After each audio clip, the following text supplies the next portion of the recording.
Your name I'll never know, as we get down in the road below, caught up in an overflow, night ends your bones. Why are you with me? Set on fire. Halo, Assalamualaikum warahmatullahi wabarakatuh. Kembali ke channel aku, Dian Azra. Nah, di video kali ini saya akan ngebahas mengenai request-requestan teman-teman semua, yaitu ngebahas soal kisi-kisi SKB Bidan sesuai dengan kisi-kisi yang Permenpan RB keluarkan. Tetapi sebelum kita ke videonya, teman-teman kalau ingin belajar di tempat belajar online yang sangat terpercaya dan sangat lengkap, teman-teman boleh klik link sesuai informasi teman-teman. Linknya ada di deskripsi box saya ya. Dan jangan lupa klik tombol like, klik tombol subscribe sebelum kita mulai ke pembahasan soalnya. Oke, langsung saja kita ke soal yang pertama. Seorang bayi perempuan berumur 5 bulan dibawa ibunya ke BPM dengan keluhan bayinya demam dan terdapat bercak kemerahan pada seluruh kulit badan sejak 3 hari yang lalu. Bayi hanya mendapat ASI saja. Hasil pemeriksaan suhu badan 39, nadi 100 kali per menit, tampak ruam merah di seluruh tubuh. Apakah kemungkinan diagnosis yang tepat pada kasus tersebut? A. DBD, B. Cacat, C. Alergi, D. Campak, E. Gigitan serangga. Saya pilih jawabannya D. Campak. Karena apa? Karena di soal dikatakan bahwasanya suhu bayinya itu udah 39, berarti udah demam ya bayi tersebut. Lalu dikatakan juga terdapat bercak kemerahan pada seluruh kulit sejak 3 hari yang lalu. Dan dikatakan di soal bahwasanya bayinya hanya mendapat ASI saja. Jadi tidak ada pilihan kalau kita harus menjawab alergi karena bayinya cuma minum ASI aja, nggak ada minum susu-susu formula lainnya dan nggak ada dikasih makanan tambahan apapun. Di soal dikatakan begitu. Jadi saya pilih campak. Oke, langsung saja kita ke soal selanjutnya.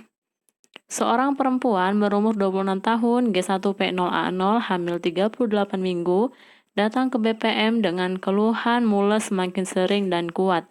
Hasil pemeriksaan KU baik, tekanan darah 120/80, suhu badan 36,7, nadi 80 kali per menit, pernapasan 22 kali per menit, TFU 34 cm, kontraksi 4 kali dalam 10 menit lamanya 50 detik, DJJ 144 kali per menit, pembukaan dalam lengkap, selaput ketuban sudah tidak ada, penurunan kepala HOT 4.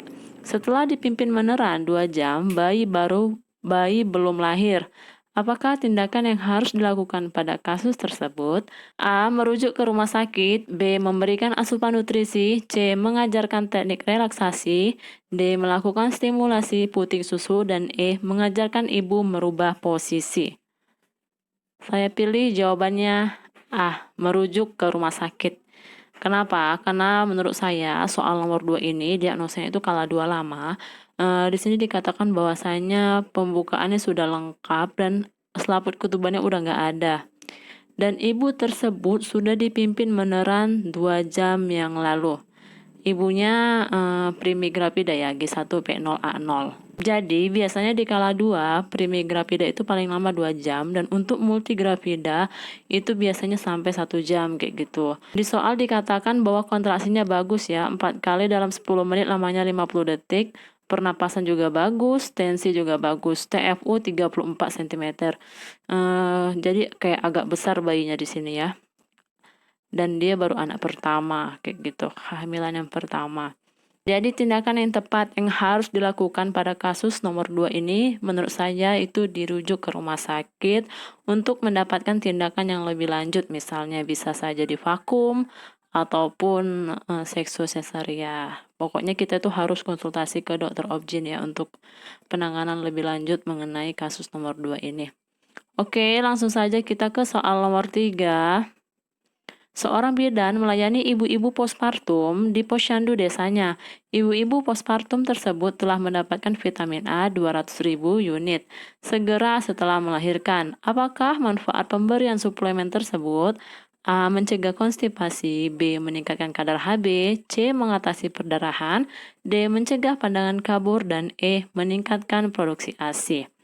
Jadi vitamin A seperti kita ketahui kayak lagu-lagu waktu kita masih kecil dulu itu untuk mata ya.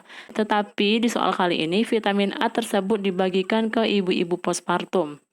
Nah, jadi kalau vitamin A untuk ibu neopas itu fungsinya untuk memperoleh kualitas ASI sehingga mendapatkan sistem kekebalan tubuh dan mempercepat proses pemulihan. Jadi jawabannya ialah E, meningkatkan produksi ASI. Oke, langsung saja kita ke soal selanjutnya. Seorang perempuan berumur 25 tahun P1A0 postpartum 2 hari datang ke Polindes diantar keluarga. Ibu mengeluh belum bisa buang air kecil. Riwayat persalinan ditolong oleh dukun. Hasil pemeriksaan tekanan darah 120/80, nadi 88 kali per menit, pernapasan 28 kali per menit, suhu 37. Apakah kemungkinan diagnosis pada kasus tersebut? A. Retensi urin, B. Subinvolusi, C. Cystitis, D. Peritonitis, dan E. Metritis. Jawabannya ialah A. Kenapa retensi urin? Jadi retensi urin itu pengertiannya gangguan pada kandung kemih yang membuat penderita kesulitan untuk mengeluarkan air kencing. Di soal dikatakan bahwasanya ibunya itu mengeluh belum bisa buang air kecil. Riwayat persalinan ditolong oleh dukun. Dan sedangkan subinvolusi pengertiannya ialah kegagalan perubahan fisiologis pada sistem reproduksi pada masa nifas yang terjadi pada setiap organ dan saluran reproduktif untuk kembali keadaan tidak hamil. Kalau cystitis itu pengertiannya peradangan di kandung kemih yang menimbulkan rasa nyeri ketika buang air kecil. Di soal tidak ada dikatakan nyeri kalau buang air kecil, tetapi di soal dikatakan bahwasannya ibu tersebut belum bisa buang air kecil. Jadi bukan C. Kalau peritonitis itu pengertiannya peradangan pada lapisan tipis dinding dalam perut atau peritoneum. Juga tidak ya. Kalau metritis biasanya kita kenal juga dengan miometriosis, itu pengertiannya infeksi uterus setelah persalinan yang merupakan salah satu penyebab kematian terbesar ibu. Jadi banyak angka kematian ibu disumbang dengan diagnosa metritis. Oleh karena itu saya pilih jawabannya A, retensi urin. Oke, langsung saja kita ke soal selanjutnya. Pada kelompok ibu hamil di balai desa, bidan melakukan penyuluhan tentang pemberian ASI. ASI perah bisa disimpan dalam termos es. Berapa lamakah ASI bisa disimpan di tempat tersebut? A. 1 sampai dengan 24 jam, B. 25 sampai dengan 36 jam, C. 37 sampai dengan 48 jam, D. 49 sampai dengan 60 jam, dan E. 61 sampai dengan 72 jam. Saya pilih jawabannya itu A, 1 sampai dengan 24 jam. Kenapa? Karena dikatakan bahwasanya ASI tersebut disimpan dalam termos es. Jadi kalau dalam termos es, ASI bisa bertahan sampai dengan 24 jam. Dan sedangkan kalau dibiarkan di suhu ruangan kayak gitu, itu biasanya maksimal ASI bisa bertahan sampai dengan 8 jam. Oke, langsung saja kita ke soal selanjutnya. Seorang bidan melakukan kunjungan neonatus umur 6 hari.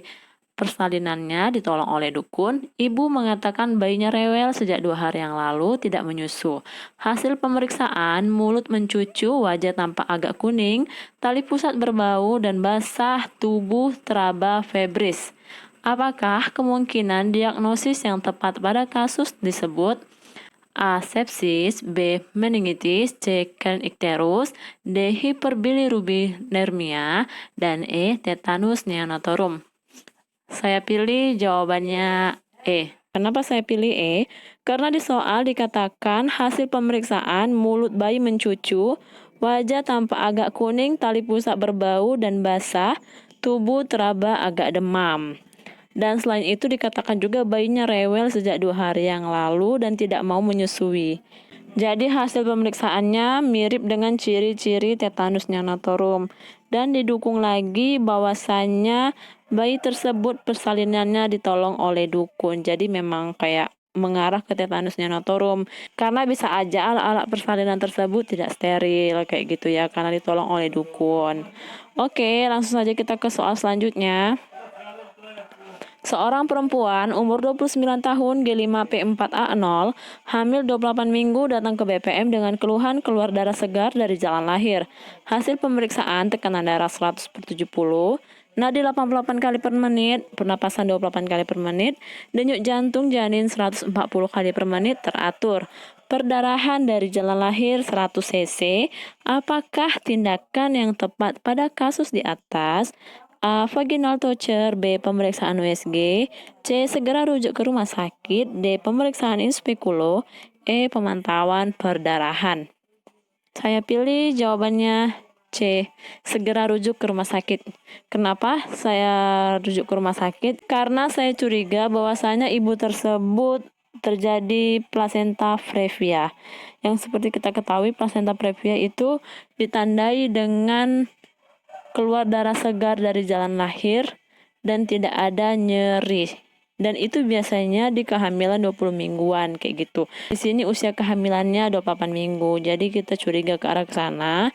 Dan kalau placenta previa kita nggak boleh VT pastinya, apalagi pemeriksaan in speculo. Jadi jawaban yang tepat ialah C. Segera rujuk ke rumah sakit dan nanti akan dilakukan pemeriksaan USG oleh dokter obgyn. Oke, kita langsung ke soal selanjutnya. Seorang perempuan berusia 15 tahun datang ke BPM ingin mendapatkan obat pelancar haid.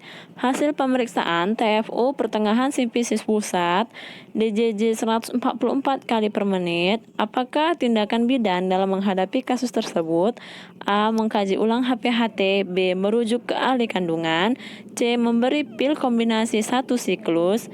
D. Memberitahu bahwa sesungguhnya sedang hamil. Dan E. Meminta pasien dirujuk. Jawaban saya, menurut saya itu ialah D. Memberitahu bahwa sesungguhnya sedang hamil. Kenapa saya pilih D?